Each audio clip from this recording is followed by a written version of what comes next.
All right, ladies and gentlemen, welcome to an episode today of Newsflash that I have wanted to do for quite a little bit of time, and we're very happy today to have with us on the show Andy Cowles joining us from London, England.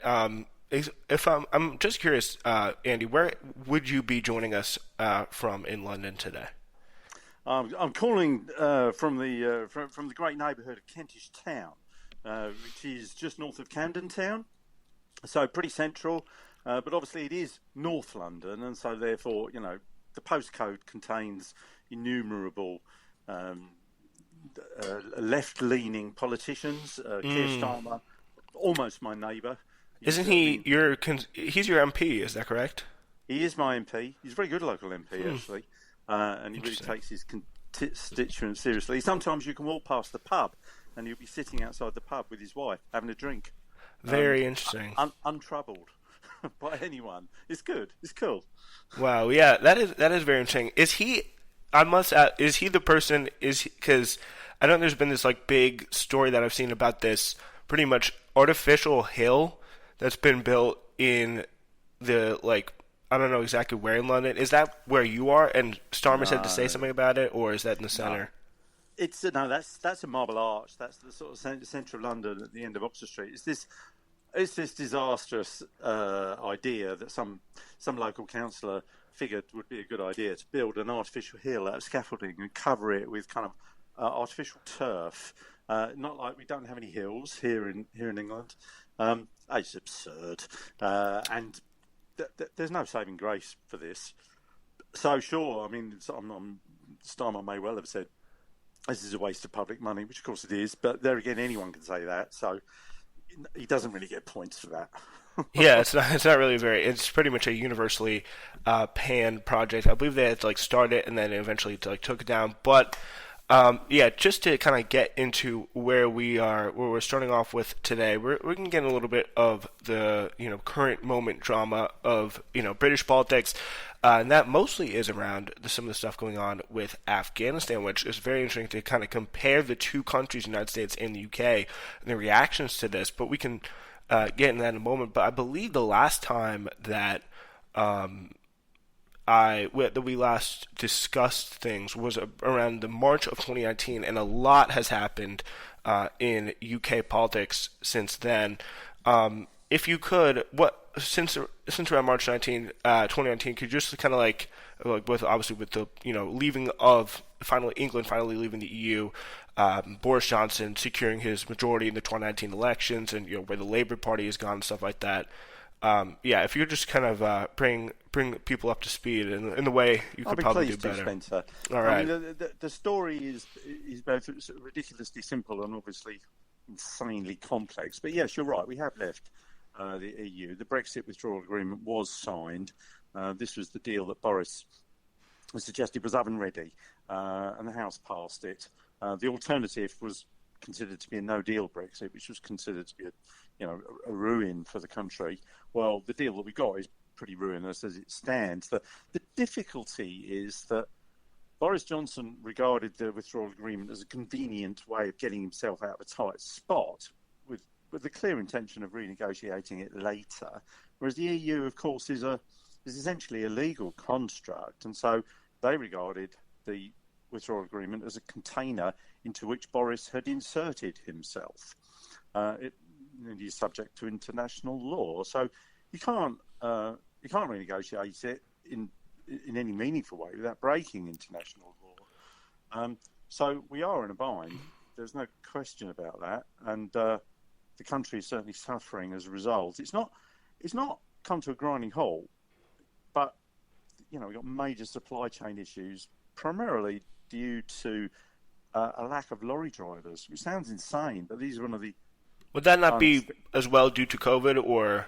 Yes, there is certainly an impact of COVID, and there's also other factors at play as well. Specifically, the supermarket chains have been bearing down on costs in the transport sector for years, actually, and paying drivers less. And what that has done, specifically in this sector, is that foreign drivers have been the only people willing to work for less wages, essentially. So the sector has become unnaturally reliant on foreign labour to drive the trucks. So yeah, COVID has had an impact. Like it's had an impact on everything. But in this particular instance, it's a specific instance where the loss of foreign workers has been acutely felt. And so we are experiencing shortages in the country, pretty much of anything everywhere. My wife took a bike to get serviced only this morning, and the parts aren't due in for 10 days because they're held up at the border. And the tragedy is here, of course, the Brexit hasn't actually started. We are still in a period of time where the full customs regulations do not kick in until January. At which time the situation will have got a whole lot worse. So we have major problems here. And that very well could be in the middle of a COVID wave, right? So that that'd be a whole nother fun thing to deal with. So that's frustrating. It really is. I voted to remain in the referendum. My views are pretty clear. Most people who lived in big cities, to be honest, voted to remain. The Leave vote was primarily distributed in the provinces.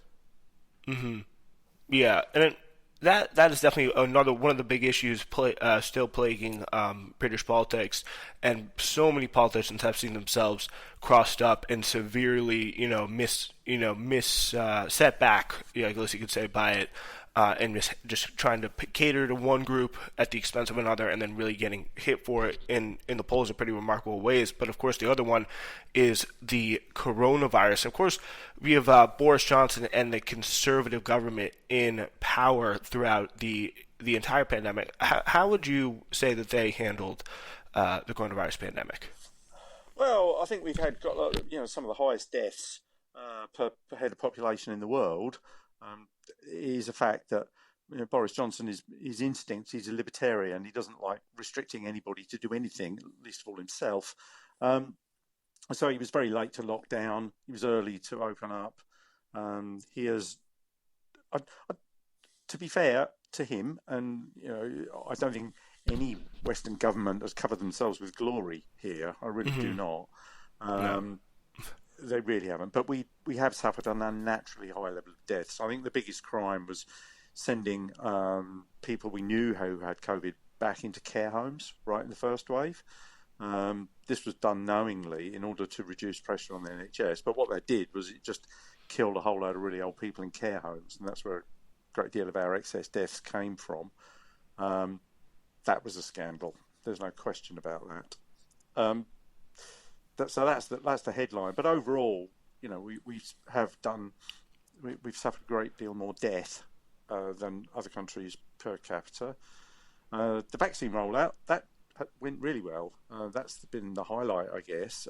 But of course, it's slowed now because, like America and any other Western country, we're now pushing up against COVID deniers, people who don't want the vaccine, and so whatever advantages the UK may have had in that respect have now dissolved.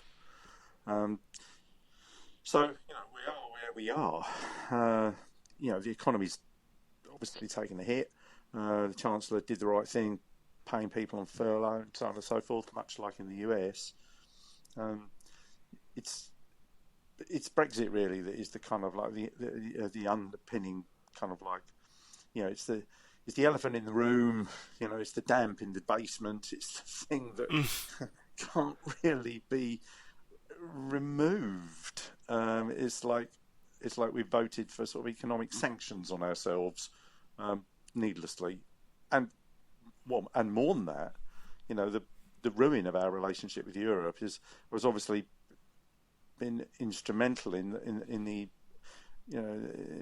downgrading of our relationship with the United States, because we were always regarded as a sort of the bridge into Europe, if you like. Whereas we're no longer in Europe, we're of much less interest and value to the United States. So we've burnt our bridges at both ends.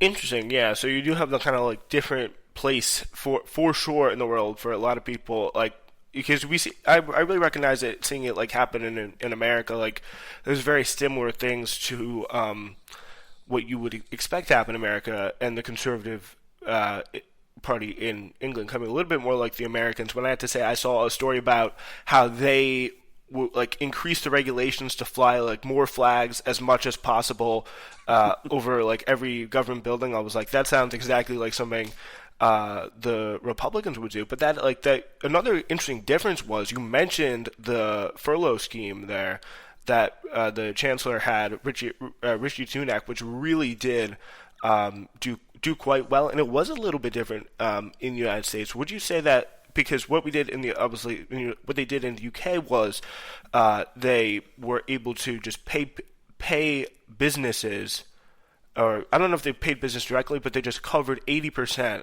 I believe it was, of the person's previous wage, whatever they had. I don't know if they did that by paying people directly or paying businesses, so the normal paying just continued on flow. But the important thing was it kept people in their jobs.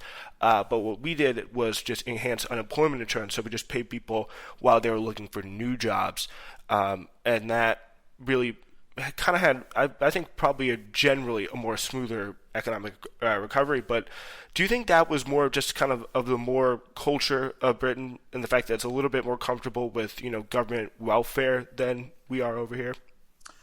That may be so. It may be true. Yes, I think that Europe in general is a lot more comfortable with those kind of like social welfare arrangements. I didn't personally benefit from the furlough because I run my own business, and I'm paid. I don't pay myself through wages, as it were, so I didn't see any money myself. But freelance people were well supported.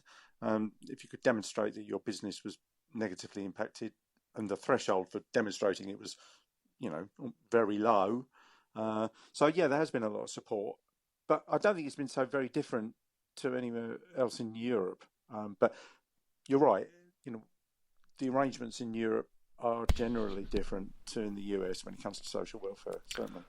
Yeah, it's something about like in Europe, because they do it so often and they have the systems. I think that also helped a lot with the vaccine, because you got like the NHS system. Everyone is so easy to find with all like the doctors in place, and if people actually trust it. One of the big things in America was, of course, the vaccine deniers. They're such a big part, probably like 20-30% of the population, and that may be even underselling it a little bit. And that all just becomes like the mistrust of the government, and a bunch of people just believing a lot of bad stuff about from no real trustworthy media figure. And people also, a big thing why they didn't get the vaccine was because they didn't even trust that it was going to be free, because everything in the United States healthcare system was like so expensive. So they just were like, there's got to be some hidden charge here at the end of this. What has the vaccine resistance culture been like, or the anti-lockdown culture in general been in the UK? Well, it's not. I don't think it's as acute as in America. You're right. I think that distrust of big government from primarily the Republican Party, certainly a lot of religious fundamentalism in the US, which we don't have here. We do have our COVID deniers, and some of my friends are COVID deniers. It's not like it's not like complete loonies, although Yeah. a good number are. But it is depressing when you see people, protesting outside hospitals and so on and so forth, and media outlets, accusing people who are part of the vaccination program of being angels of death. I mean, seriously, grow up, people. Yeah, it's really been insane. Just like the vitriol of those protests, they have been very, very strong in both countries.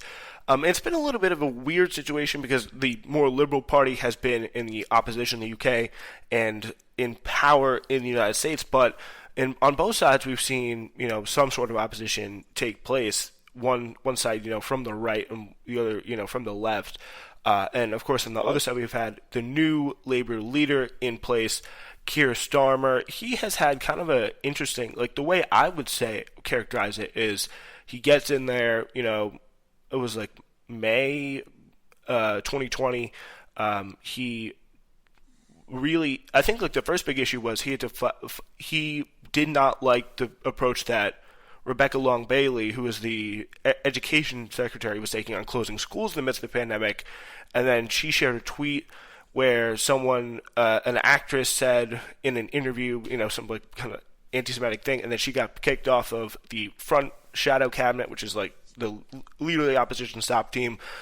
That kind of set off the tone of a lot of, in my opinion, you may disagree with this, a lot of, kind of going after purging elements of the left wing of the party rather than, really getting on Starmer. And really, they did make some calls that were right, but a lot of them, you could say, for example, on the free school meals was a big embarrassing moment for the Conservatives.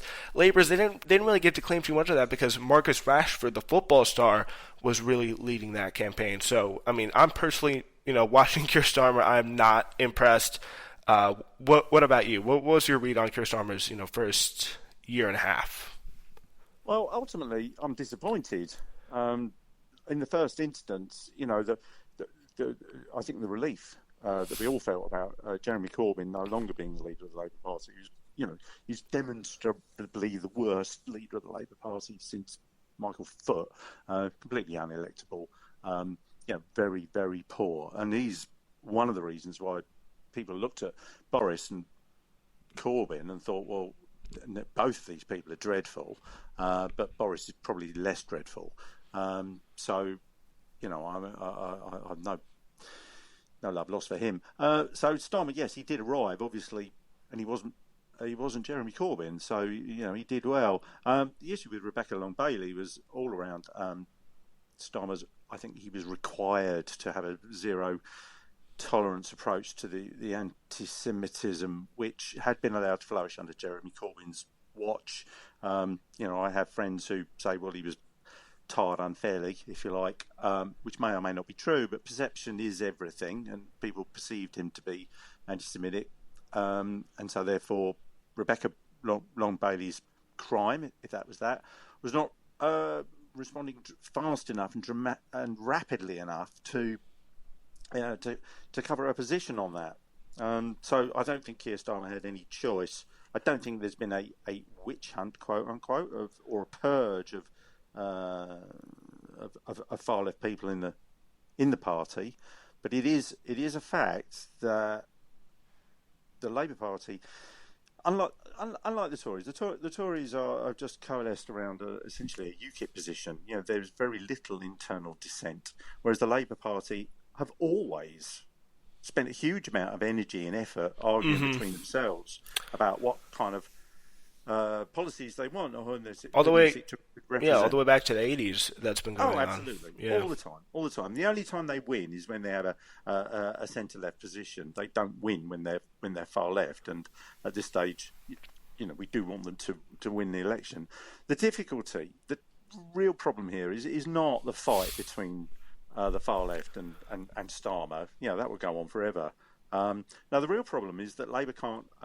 Have not yet managed to articulate their position on Brexit. This is the problem. They believe, rightly or wrongly, and that sunk them really badly in the 2019 election. I think largely Keir Starmer coming on position and coming on TV and saying that really kind of confusing position, whatever it was about like some sort of like 3-step process for a vote that really pissed off a lot of the people that Corbyn was able to keep on, that UKIP support that went in 2017 almost 50-50 to Labour and Conservatives, now really swinging the other way. They're losing or really making big losses in the North and the Red Wall, which is, for those of you who don't know, kind of like the Rust Belt of the United States, where a lot of the kind of white working class people are, who, to top it off, they all supported Brexit, and a lot of people in Labour's base in the cities, just like yourself, just did not. And that's true. And Labour still haven't got a clear position on Brexit, because Brexit is the cancer at the heart of our political system and our society. It's a big lie. It's the big lie. Like you have a big lie. But because Labour have never had a position on it. Corbyn secretly, I think, was a leaver. He certainly didn't campaign for Remain in any meaningful. Yeah, he definitely wasn't thrilled about the EU, and I think especially like the tact he took in the 2017 election was probably the best one to take. Well, he wasn't, because he lost. Well, he got much further than he did in 2019 with a much more Remain position, and He lost. He lost. He's a loser. but he got with the 2017. I would take Corbyn. Like, there's a lot of things that I think list of reasons in terms of chunks of reasons why Corbyn lost. I think a lot of that in 2017 was the fact that you had people like literally in the party directing money away from seats. Like, that has to be factored in. Like and directing internal resources away from where the leadership team wanted in order to see Corbyn lose. There are some things like he had really poor performance leading up to the campaign in the 2017 election, but I would take that. I think it's clear to say Corbyn's a big reason why he lost was the unlikability, the charges of anti-Semitism, but you definitely have I think the Brexit position, the change of the Brexit position that was also, by the way, pushed on by Keir Starmer. I think that was I was very interested to learn that when I did. That would cause a lot less success. Even still, wasn't the ultimate success to winning an election. They had a lot less success with the super pro-Remain Brexit position. Instead of they didn't really make it an issue in 2017. Well, that's it. Labour didn't have a position on it. But at the end of the day, it's such a clear-cut issue. You're either for it or against it. Electorates are pretty simple folk. I don't think you can pin that on Starmer. Corbyn is the leader. People vote for the leader. He lost that election, and that was an election he should have won. You mean in 2019? No, in the one before against Theresa May. Yeah, in 2017, he was very. I think he was very close to winning there. No, but he didn't win. He didn't beat Theresa May, who's one of the worst leaders ever, apart from the current one, obviously. So but with a 22 point, what was it, like 26 points out or something at the beginning of the campaign, like that kind of swing, definitely shows that they were on the right track, doing much better than they did with Miliband. Not since Blair had they done that well in 2017. But this is the problem with the Labour Party, is that they think they won that election, but they didn't win that election. But this is one of the problems. Yeah, it's how do you but every loss is different. In 2019, it's we're clearly something bad has happened, but how do we go from being on the right track, in 2017, to really being off of the right track and really veering backwards in 2019? That's a good question. The issue is whether they were on the right track in 2019. That is not clear, because if they were, they would have won the election, and they did not. I would argue they were derailed, and you may argue that it was the conductor. Well, at the end of the day, the leader is everything, and Corbyn, was and remains unelectable. Whether Starmer is electable, it remains to be seen, because what he needs to do, and what he has not yet done, is articulate any vision for the country.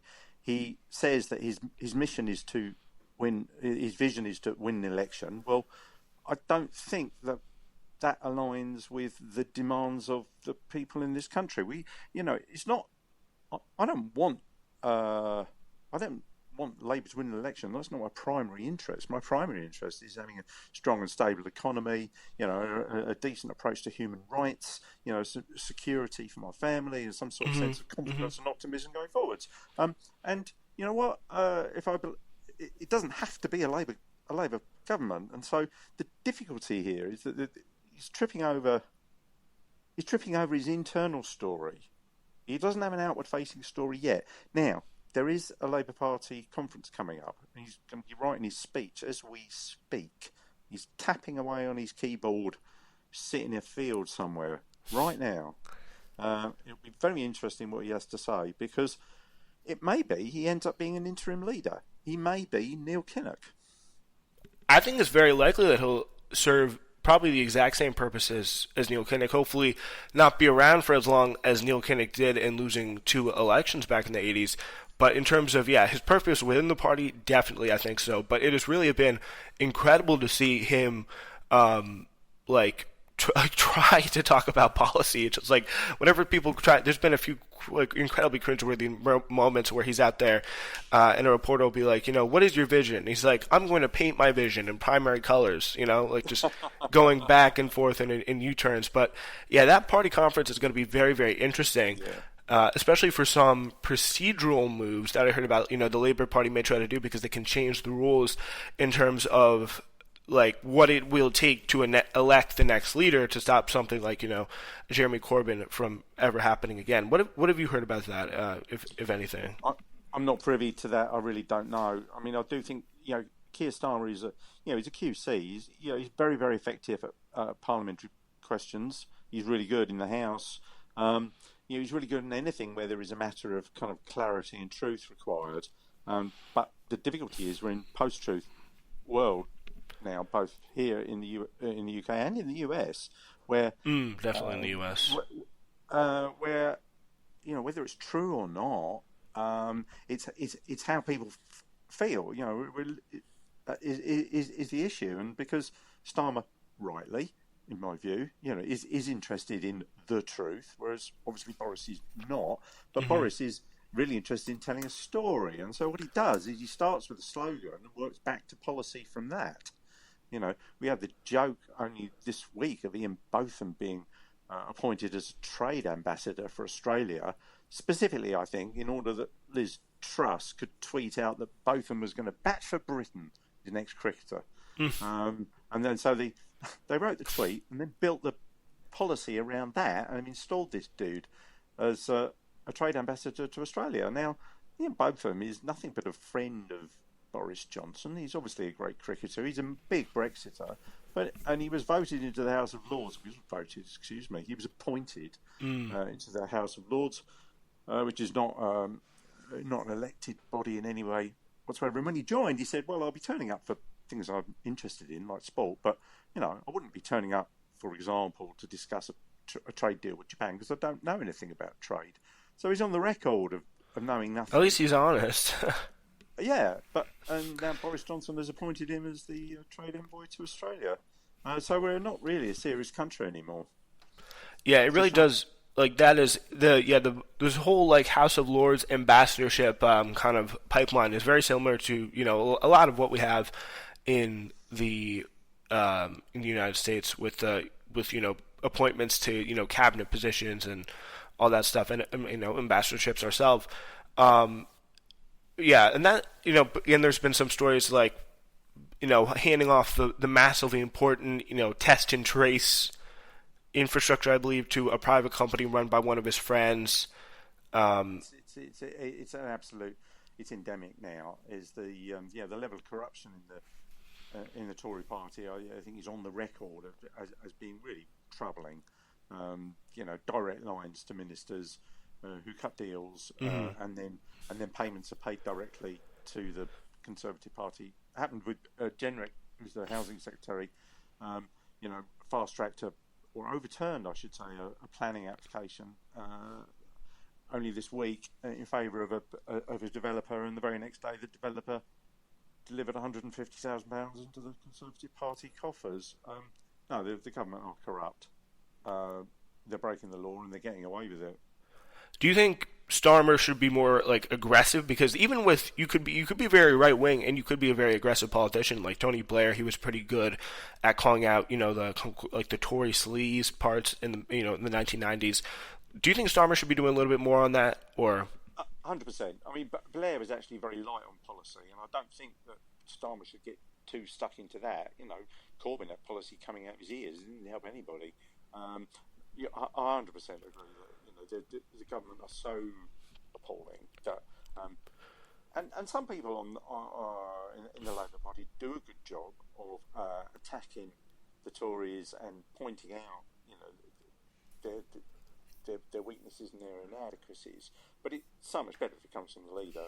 I don't think Starmer is a natural communicator in the way in which Tony Blair was, or Kinnock, frankly. I know he lost 2 elections, but at least he could speak with some passion and some power and some purpose. I mean, if you've ever seen him take down militant tendency of Derek Hatton, that legendary piece of video. Go check it out. It's really quite remarkable from the 80s. Yeah, and you have Corbyn. He wasn't a bad speaker either. He knew how to fire up a crowd.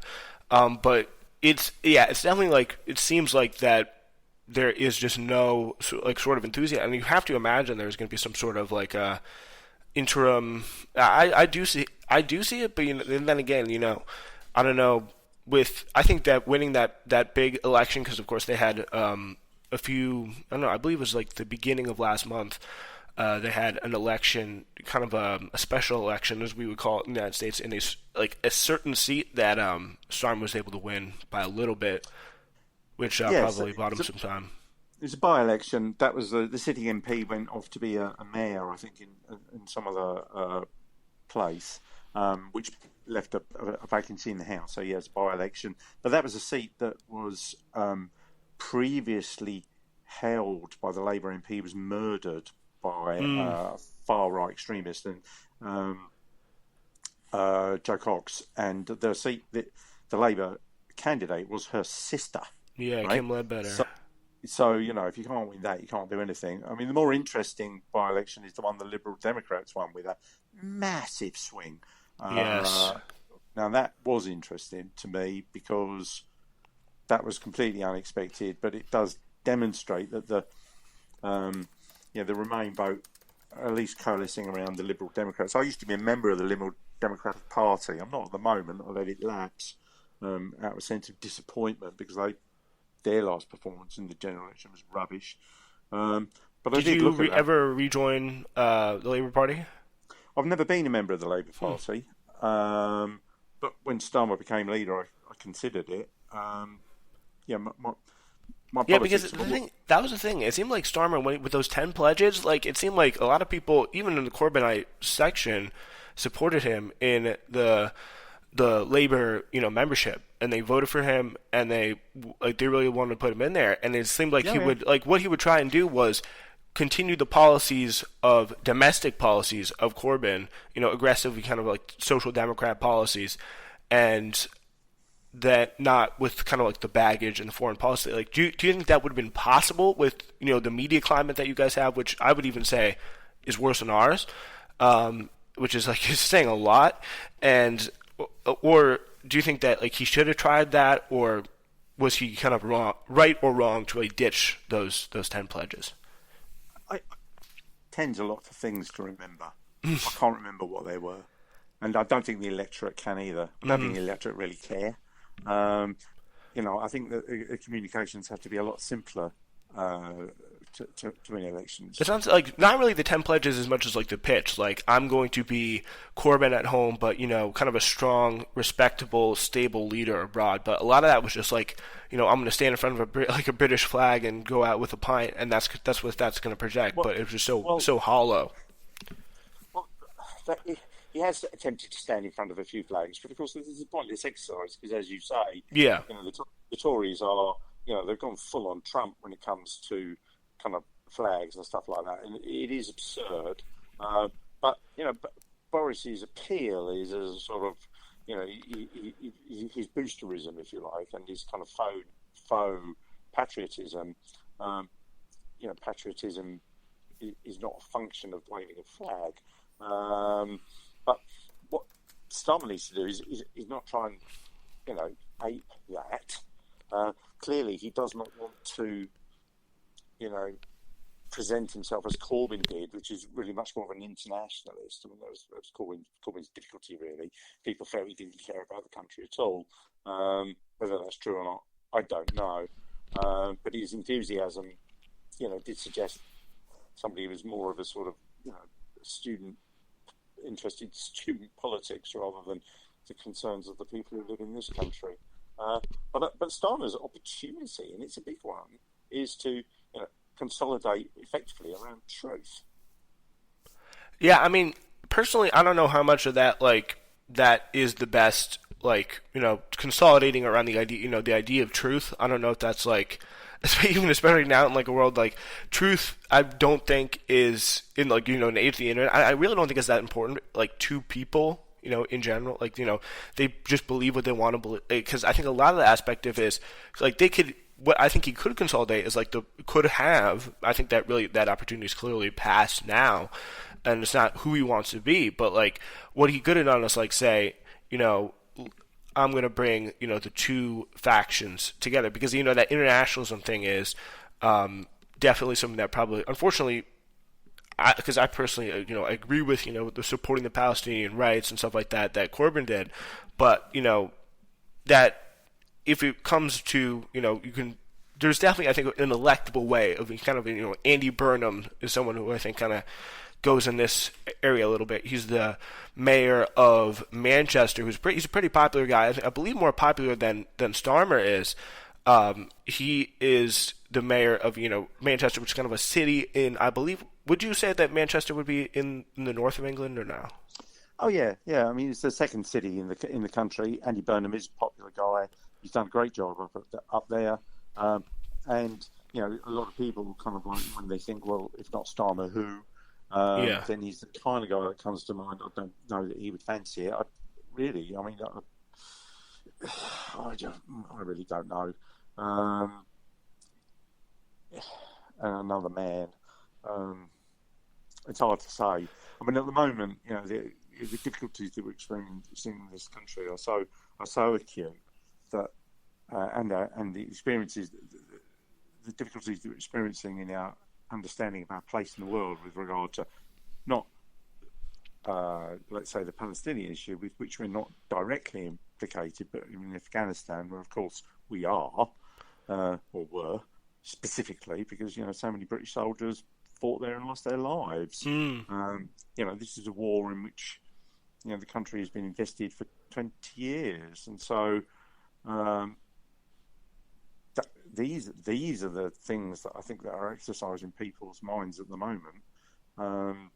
Yeah, you guys were definitely right behind us in all our bad trips to the Middle East, for sure. Oh yeah, 100%, no question. And so, but the difficulty that we have now is it's plain and clear that we can't operate independently of the US. The British fought in Afghanistan. They fought a big fight down in Helmand province. This was years ago, but in the end, could only dig themselves out of it with the support of American air power. The British military capability is, something that needs to be, thought about. Logically, you would look at the situation now and think, well, a European force does make sense actually, but of course we burnt our bridges there, so the country has power, but it has no leverage. Yeah, like just having that, having that military. It's long been, I'm sure, as it has been for us. It's been kind of like a big point of pride.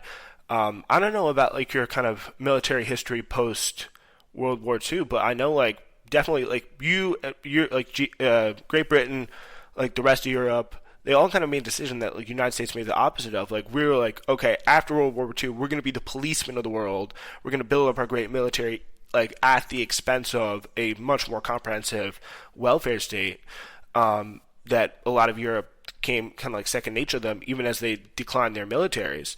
So now what we have is a very interesting kind of moment where the United States getting maybe a little bit more in towards that direction is like really pushing out of, and we have a liberal president, but definitely not a far left president by any stretch of the imagination. Like he would be the last person I would have expected to end this war because he was a big person in getting us into Afghanistan and Iraq and all that stuff. He was making speeches in the Senate and all that stuff. And so here he is getting us out. And from what I've been able to tell, like what has the reaction been to the withdrawal from Afghanistan on the British side? Well, I think great disappointment about how it's been handled. Clearly, it was obviously a deal that was done by Trump, from what I can tell. The announcements were made. Prisoners were released. The deal was done. The difficulty is that the terms of the engagement in the very first instance 20 years ago were never very clear. It was so fuzzy. there are plenty of other places where America and Europe has invested itself in foreign countries and is still there. They're still, So it 20,000 was troops in Korea. It's not a requirement to leave a country, but you do need a requirement to.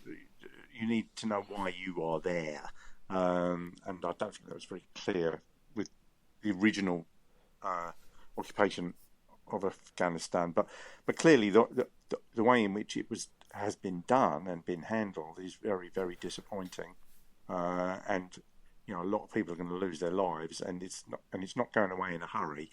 That country is going to collapse, and rapidly there will be a humanitarian catastrophe. The country's broke. The Taliban haven't got any money. The only way they can be bailed is if Russia and China go in and sort it all out, which of course they may very well do. Yeah, So that's really going to be very interesting. The end of Western adventures in that part of the world. Period. And what was Boris like? How did Boris Johnson handle it? Because he is the conservative guy, It's been interesting because obviously Labour got us into everything, the GB, Great Britain, into everything with Tony Blair, and now it's a conservative government, Boris Johnson, getting us out. Like, he didn't really have any option, but to leave, really after the United States did, despite what some people like, Theresa May have wanted. But like, how? Like, where was his position on this? Because was he one of those conservatives who was more, I'm skeptical, we got to bring, Britain first, bring our troops home kind of a guy, or was he someone who very much believed in our shared countries' adventures in the Middle East? I don't think he has an opinion. I don't think he cares either way. And you're right, he's not that the option to remain independently was ever there. So you just had to go along with what the Americans intended to do. So it's completely ineffective. Yeah, and so in terms of support for this, like in support for ending the war, was there any particular loud voice for supporting it? So supporting ending the war? I don't think it was a war that people in this country really kind of thought about. I mean, our military involvement in the war ended years ago anyway. There was a point where we had a lot of soldiers in Helmand, thousands and thousands, and fought a big war there. And, a lot of people lost their lives, a lot of people lost their legs, including people I know. So, it was very, very distressing experience. But, the British have not been committed there for I think it was 2014. It was literally 8 years ago. So our presence was, not significant. It was the Americans that were obviously there supporting the Afghan army, repairing their helicopters and all this, that, and the other. So I don't think the British people kind of had any kind of opinion on it one way or the other, because British soldiers have not been killed there. There's no real news there, as it were. I don't think it was anything we particularly thought about. Mm-hmm.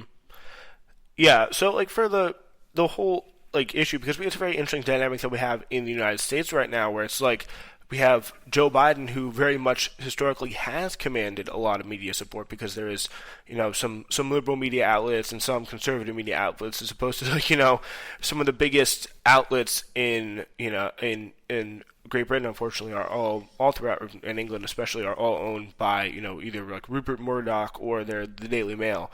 So it's not always the best, but you get the BBC as well. They're mostly pretty good, but there is very much broad support in the media for the war, and thinking that, it's the right thing to do. We have to be there to stop terrorism. But a lot of times, American people, they have really witnessed, since this happened about 2 weeks ago, it's been about a full-on push. Biden really being hit hard from media that doesn't normally criticize him at all. And a lot of the support in terms of public opinion polls has stayed pretty solid for the war, for ending the war and the withdrawal, and what Biden has done, because people just say, you know what, enough is enough. I didn't even realize we had troops here in the first place. Let's get them out. That's pretty much been the attitude of the people versus the media dynamic. What would you say that dynamic is, because I know you said the people don't really care that much about it, but has there been a media effort to try and inspire more outrage on the way this is done to maybe support sending troops back or something like that, like there has been here? No, there's been no attempt to. No one believes that we should be sending soldiers back to Afghanistan in this country. Yeah. We haven't had soldiers there for 8 years. There's no case. Exactly. There's no one's asking for that. No, I think what this is just a kind of like a chilling kind of reckoning that this country is now going through, realizing that it no longer has the special relationship with the US that it might have fantasized about.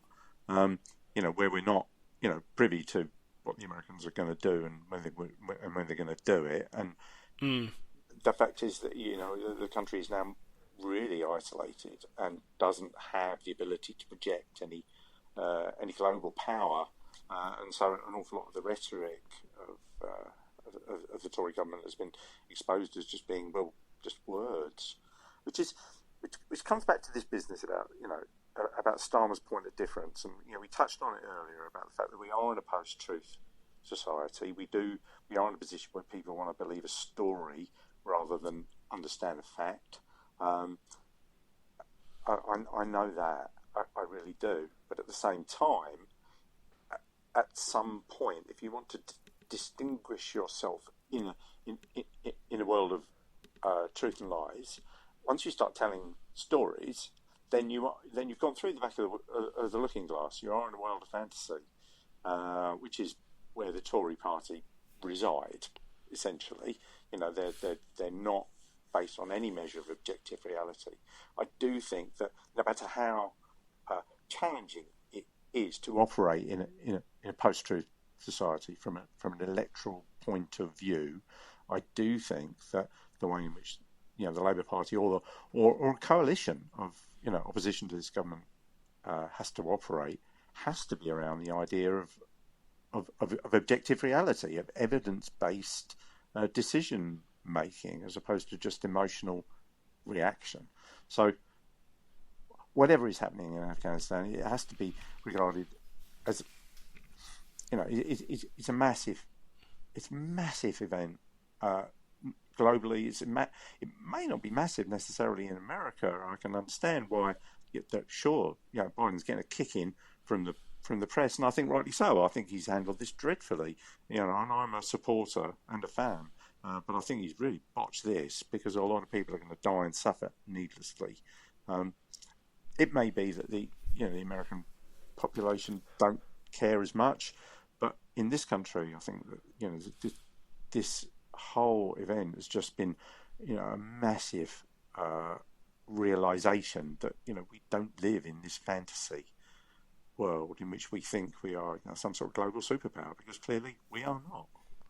Yeah, I think that's very interesting because it's a dynamic that we are maybe 20, 30 years behind you guys on, and I think that's going to be very, very interesting because we are maybe rose a little bit higher, maybe a little bit more farther to fall in terms of domination over the world and all that stuff. But it's definitely very interesting, and it manifests itself a lot in policy and in the way the culture, the way people feel about like all different issues. It's like what because a lot of people a lot of times people's idea of their country a lot plays in the idea of like themselves, how they think about who they are, also corresponds with how they think about like where they're from and all that stuff.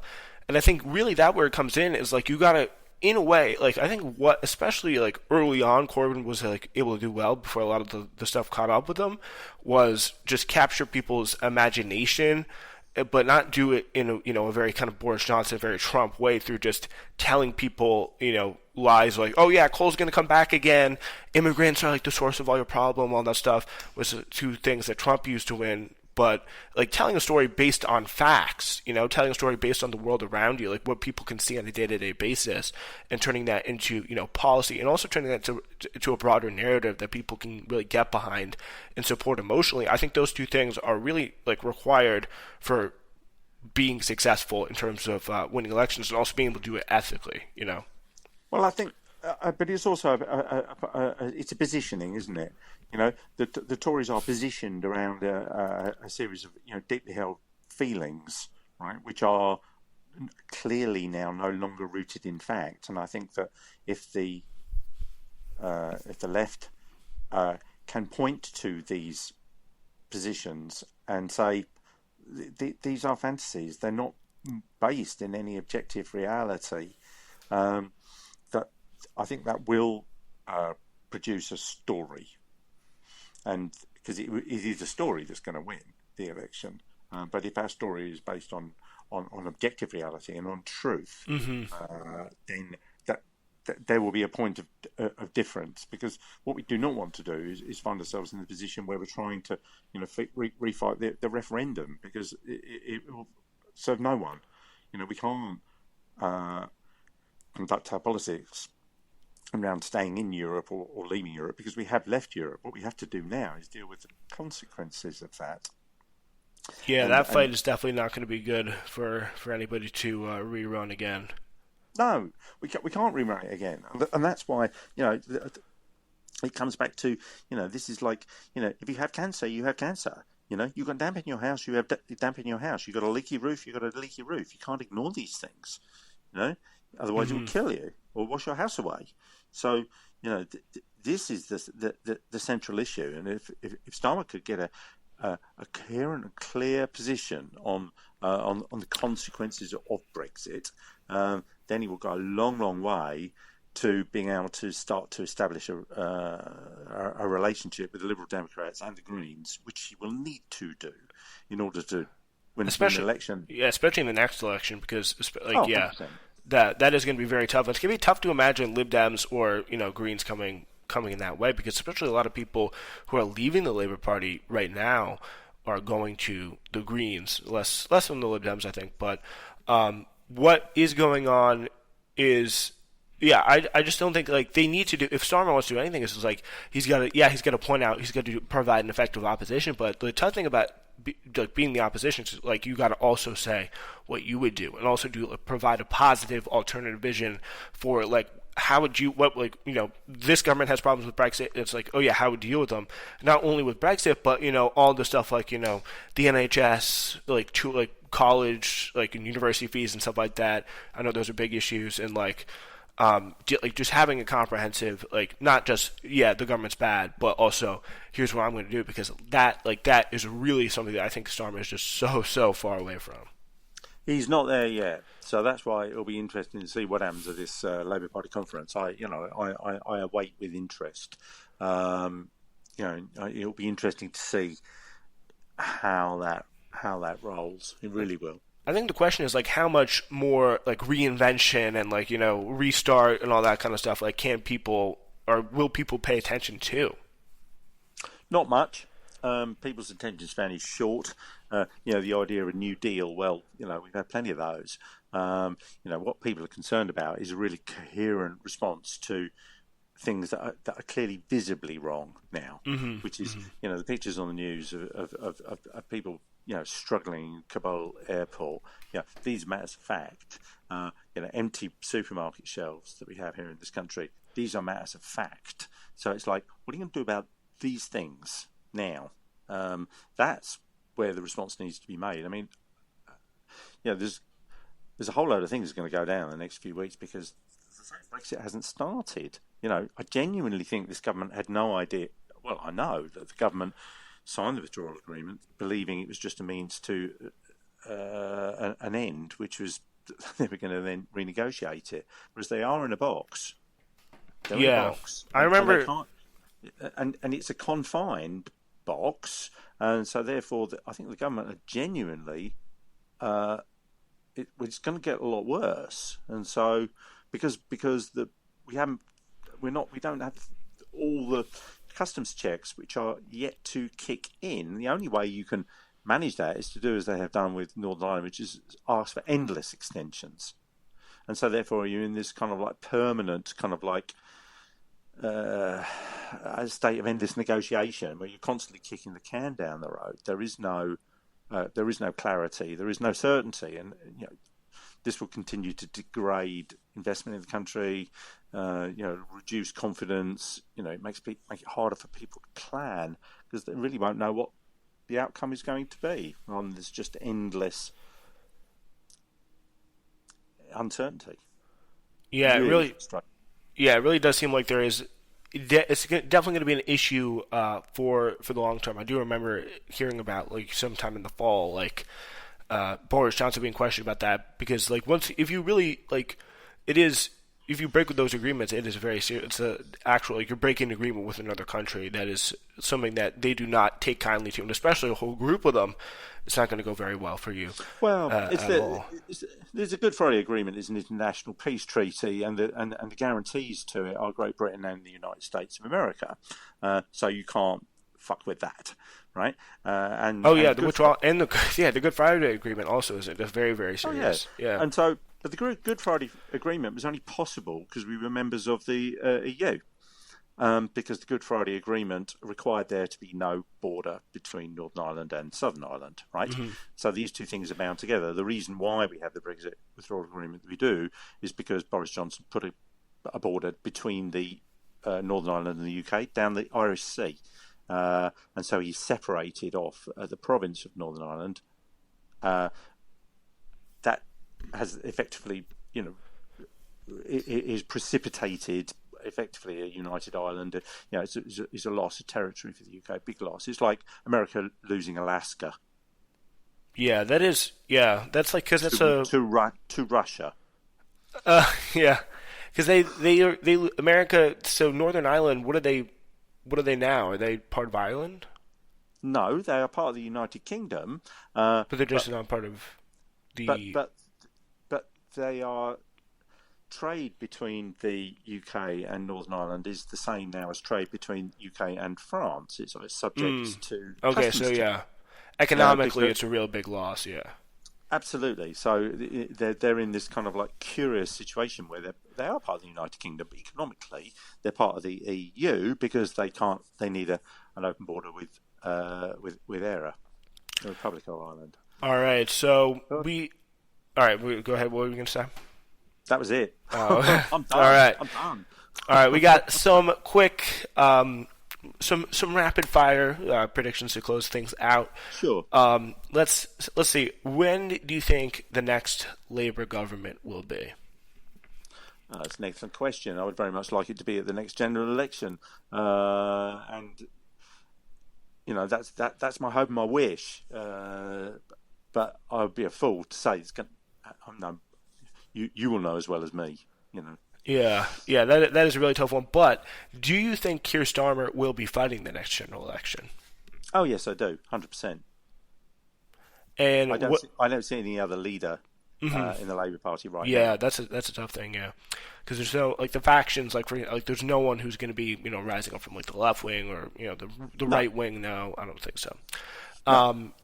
Also, we have some interesting things going on with the other countries in the UK. With Scotland, they just had a coalition between the governing SNP party, the Scottish National Party, pro Scotland being an independent country, joining up with the Greens, who also, I believe, think the same thing. Is that correct? Yeah, I mean, the move for Scottish independence is for real. The difficulties that would create are as great, if not greater, than Brexit, because obviously we have a land border with Scotland. So I think the intention is there, but this is much like the situation with the Basque region in Spain. It's not so clear and evident as the situation in Northern Ireland, where the Northern Ireland province was a function of British colonial expansion by Oliver Cromwell.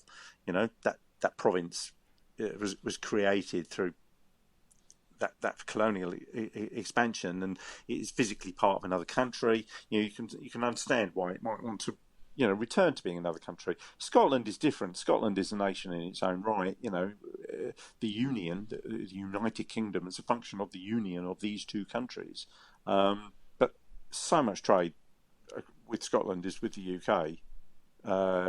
It's much greater than, say, the percentage of UK trade with France or Europe. So extricating Scotland from the from the UK is kind of like it's like Brexit, but more so.